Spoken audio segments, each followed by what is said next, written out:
Bismillahirrahmanirrahim. Assalamualaikum warahmatullahi wabarakatuh. Dan selamat sejahtera untuk Malaysia Zaza. Zaza berada di sini, iaitu di sini. Nasi lemak downtown.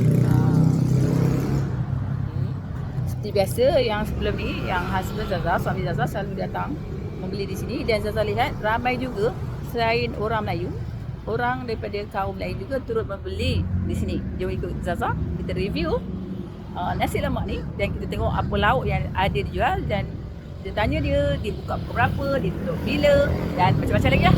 Jom kita tanya. Okey, jom kita tanya dengan owner kedai nasi lemak ni. Okey. Assalamualaikum. Salam. Tuan tanya nama kedai ni dulu. Nasi lemak downtown. Dah lama ke buka? Dah dekat 4 tahun dah. 4 tahun lebih. 4 tahun. Memang asal dari sini lah. Di sini. Lepas tu dia tempatnya dekat mana? Dekat belakang Ion. Belakang Ion. Tanjung. Oh, okey. Berdepan dengan Biku. Tibet. Oh, di Seri Manjung, Perak. Ya. Okey. Di sini apa yang menarik? Cerita sikit tentang nasi lemak ni berlaukkan apa? Nasi ni banyak nasi lemak lauk lah. Berlauk. Macam udang petai, ikan bila petai, kerang, renang, lontong, paru, ayam renang, ayam goreng. Siapa yang masak ni? Sendiri? Sendiri. Oh, sendiri yang masak. Kira macam chef lah. Lebih Okey.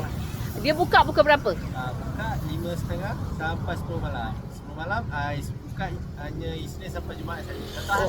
Oh, Sabtu Ahad tutup. Tutup. Okey. Hari bekerja saja.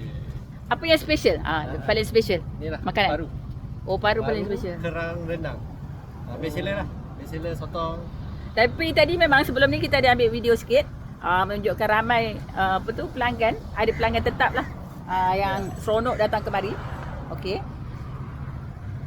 Okey, dia nak tanya macam ni. Telur ni dia kena harga macam mana? Asin sekali kan? Kalau untuk nasi lemak biasa memang akan dapat timun, telur separuh, sambal. Yang Kalau buat ini nasi sambal pun sama juga. Ini add on telur goreng. Kalau kita ambil nasi lemak telur goreng pun telur rebus pun dapat juga. Okey. Memang telur rebus tu memang ada. Kepada anda semua, sekiranya anda ingin merasa nasi lemak downtown, bolehlah datang kemari. Nampak? Memang ramai orang datang kemari. Nasi boleh pilih lah, nak tambah ke nak lebih ke. Okey. Lauk-lauk pun boleh asing kan? Boleh.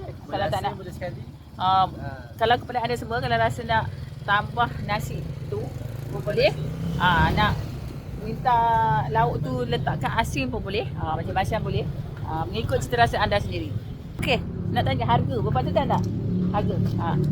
Kepada anda semua. Senang dia orang nak bajet. Untuk nasi lemak biasa 2.5.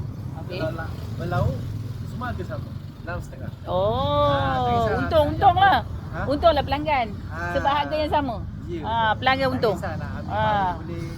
Dah lah sedap nampaknya. Nampak tu. Okey, dia masih tinggal. Ada yang sudah habis. Kehabisan macam rendang kerang ni. Mungkin ada special dia sendiri. Ya. Okey, orang tanya. Okeylah. Zaza nak tanya lagi dengan dia dengan lebih lanjut tentang apa yang istimewa kat sini. Okeylah. Okey, terima kasih.